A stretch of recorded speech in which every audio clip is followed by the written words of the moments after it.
G'day folks, today I'm going to be showing you how to play Canasta Caliente. Now the version I have has about 3 different versions of Canasta. The version I'm going to be showing you is the Canasta version with the Caliente card, and I'm going to be showing you how to play it with 2 players. Now if you already know how to play Canasta, the one thing you just need to know about is the Canasta Caliente card, which is this card. If you decide to play this card, you would play it in front of you, and it's going to take 100 points off of your score. But what you will be able to do is you will be able to draw back up to the amount of cards that you started with. So if you were dealt 15 cards in the beginning, you'll be able to draw back up to 15 cards after you play this card. But again, it's going to deduct 100 points from your score from the round. So let's go ahead and start with the cards. You have a whole bunch of cards here, and all of these cards have a point value on them. The ace is worth 20 points, the 7s are worth 5 points, the 8s are worth 10 points. Generally, the cards are going to be worth 5 points, 10 points, or 20 points for the regular numbered cards. And then you have your specialty cards. You've got your little wild card, which is worth 20 points. You have your big wild card here, which is worth 50 points. You have your bonus card, which is worth 100 points, and then you have your Caliente card, which again is worth negative 100 points. Now the object of this game is you're going to be trying to reach 5,000 points, and you're going to be doing this in a series of rounds.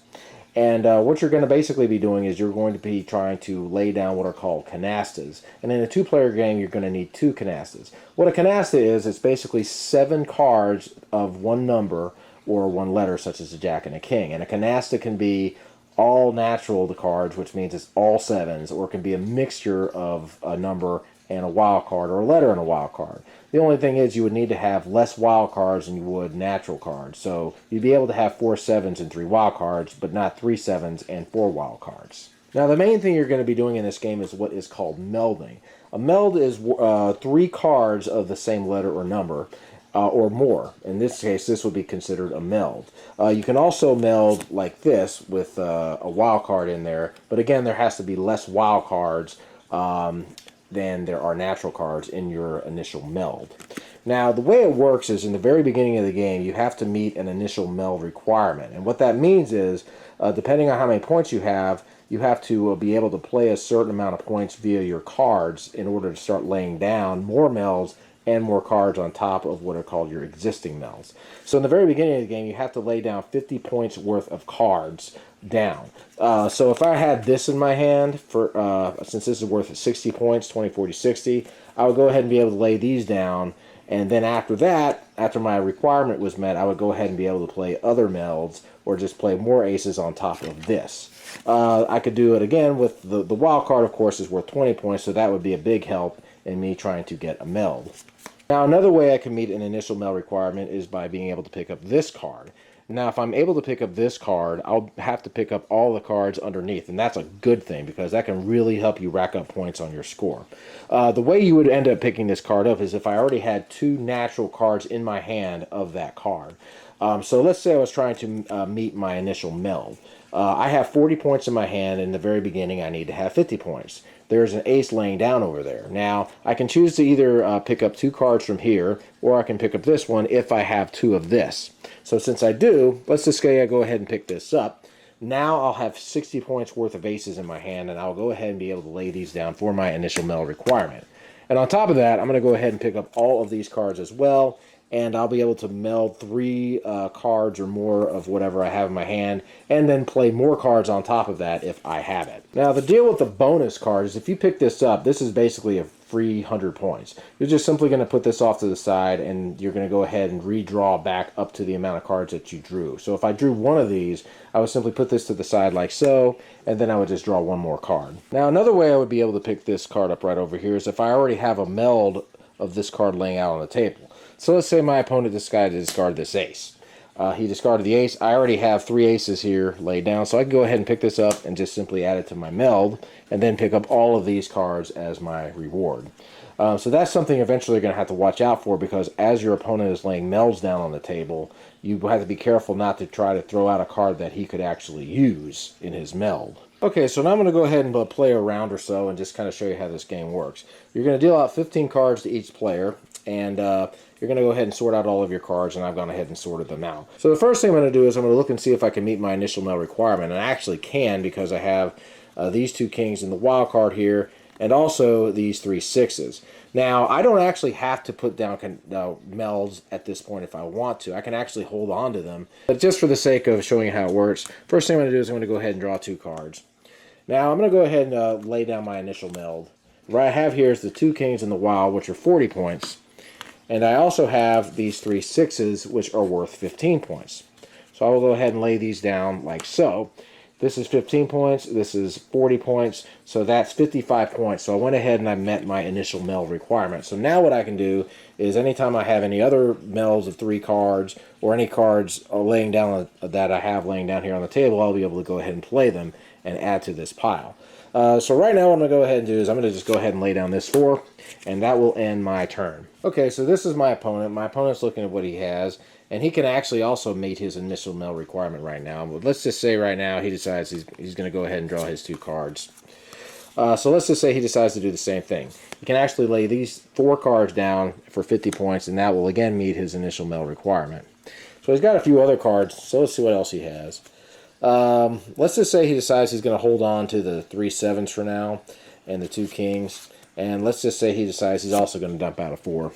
And now it goes back to this guy. Now this guy goes ahead and looks, and he doesn't have 2 4s in his hand, otherwise he'd be able to pick that up. So he's going to go ahead and draw 2 cards right now. Right now he has these 3 5s that he can meld, but he's going to hold on to them as well. So let's just say he decides to dump out this 8.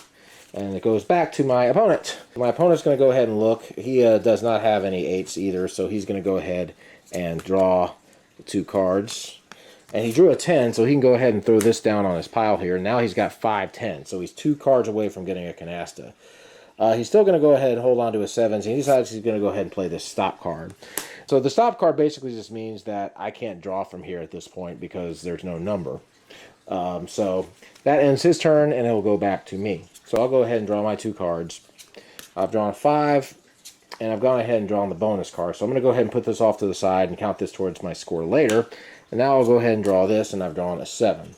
So what I'm going to do is I'm going to go ahead and just meld these 4 5s down right now and just put them right here below me.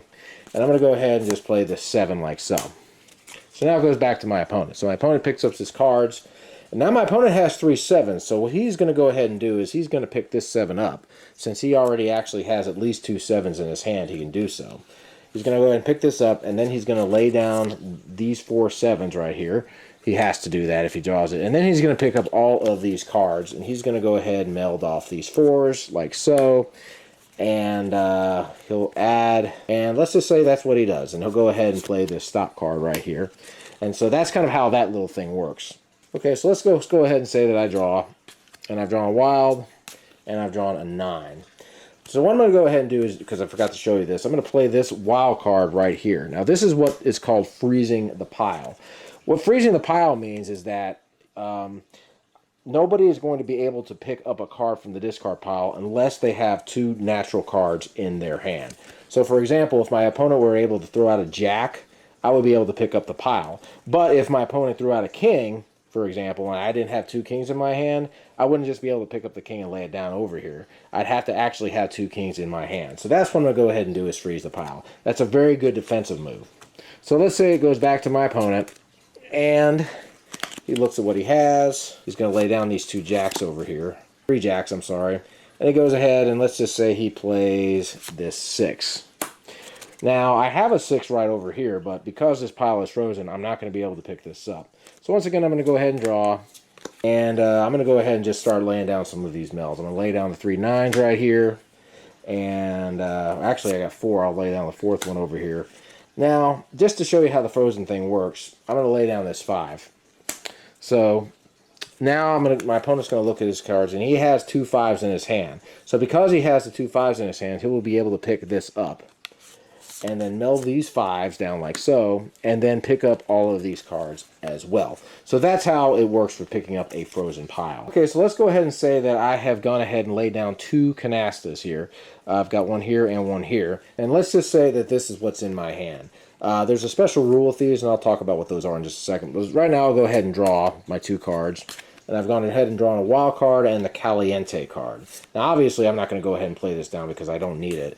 But what you can do is you can go ahead and meld these 4s down like so.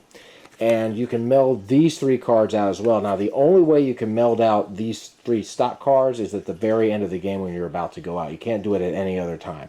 So I'll go ahead and lay these down, and that leaves me with 1 card, and I will go ahead and lay it down. I'm therefore out of cards, and that will end the round. So, okay, so now here's the way scoring works. You're going to go ahead and get 100 points if you were the first person to go out. You're going to get 100 points for each one of these bonus cards that you have, and you're going to lose 100 points for any time you actually had to play this card. For each natural canasta you have, you will get 500 points. And a natural canasta just simply means you have a canasta with no wild cards in it. You will score 300 points for what is called the mixed canasta. And the mixed canasta has a combination of the natural cards and the wild cards in it. And again, that's going to make 7 cards. Anything that is not a canasta, like say for this, you're going to count this up. This is 20 points. This is 40 points. So you will just simply count up the card values for anything that is not a canasta. Now, you will also get 100 points if you go out concealed. Now, what that means is if you were able to play all of your cards in one turn and go out, like you have 2 canastas, you play 2 canastas and then you play out all of your other cards and you lay down a discard, that's called going out concealed, and you'll get 100 points for that. Now, your opponent is also going to count his points up the same way. However, he is going to deduct points for any cards that he has left in his hand. So, for example, if he had 3 cards that were worth 5 points each, he would deduct 15 points from his score. And after a round is over, you go ahead, the dealer will go to the person on your left, he'll deal out the cards, and then you will go again. And you'll just keep on playing until one person reaches 5,000 points, and the first person to reach 5,000 points is going to win the game. And that is how you play Canasta Caliente, the 2-player version.